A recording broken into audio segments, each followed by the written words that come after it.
Welcome to మానెటి news.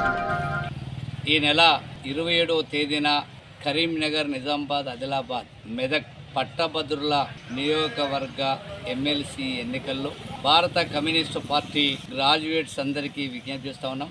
అత్యంత ప్రమాదకరమైనటువంటి Bharatiya Janata party అభ్యర్థి అతన్ని ఓడించాలనే లక్ష్యంతో లౌకిక సెక్యులర్ పార్టీ అయిన అభ్యర్థి అయిన నరేందర్ రెడ్డి గారికి ఓటు వేసి ప్రథమ ప్రాధాన్యత మొదటి ఓటు వేయడం ద్వారా ఆయన గెలిపించుకోవడం ద్వారా భారత రాజ్యాంగాన్ని రక్షించుకోవడానికి అవకాశం ఉంటుంది. భారతీయ జనతా పార్టీ గ్రాడ్యుయేట్స్లో గెలవడం ద్వారా చాలా తీవ్రమైనటువంటి నష్టం ఉంటుందని కమ్యూనిస్టు పార్టీ భావించి అతని నరేందర్ రెడ్డి గారికి మొదటి ప్రాధాన్యత ఓటు గెలిపించాలని సిపిఐ ఓటరు మహాశైలకు విజ్ఞప్తి చేస్తుంది. అదే తరుణంలో నిన్న జరిగినటువంటి బీఆర్ఎస్ అధినేత కేసీఆర్ గారు ప్రధాన ప్రతిపక్ష నాయకుడిగా ఉండి ఓడిపోయిన తర్వాత ఫామ్ హౌస్ లోకే ఉండి నేడు ఒక సమావేశం పెట్టి ఆ సమావేశంలో కాంగ్రెస్ తొత్తులు కమ్యూనిస్టులని ఆ సమావేశంలో పేర్కొనడం పట్ల భారత కమ్యూనిస్టు పార్టీ తీవ్రంగా ఖండిస్తుంది. అవకాశవాద రాజకీయాలు చేస్తున్నది కేసీఆర్. సోనియా గాంధీ దగ్గరికి వెళ్లి కాళ్ళు మొక్కి తెలంగాణ వస్తే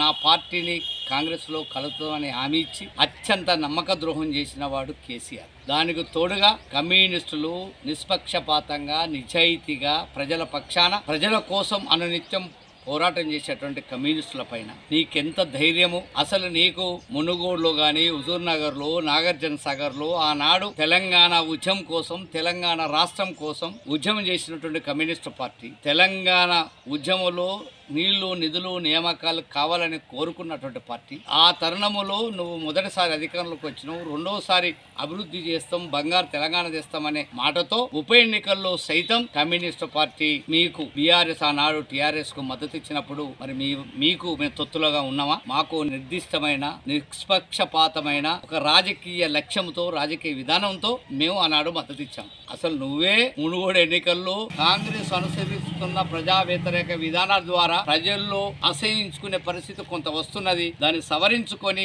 ఈ కాంగ్రెస్ ప్రభుత్వం ఇప్పటికైనా సక్రమైనటువంటి పరిపాలన, ఎన్నికల ముందు ఇచ్చిన హామీలను నిలబెట్టుకోవడం కోసం, అమలు చేయడం కోసం పనిచేయాలని కాంగ్రెస్ కూడా కమ్యూనిస్టు పార్టీ సలహా ఇస్తున్నది, సూచన చేస్తున్నది. నువ్వు బీఆర్ఎస్ ఏదో వస్తుంది, అది పోయింది, అది లేపినా లేవదు కాంగ్రెస్, మనమే వచ్చేదని చెప్తున్నవే, నువ్వేమో రావు. నేను నిలువరించడం కోసం నీ అహంకారాన్ని, నీ కుటుంబ పాలనను, నువ్వు చేసే విధానాలను ప్రజలు గమనిస్తున్నారు.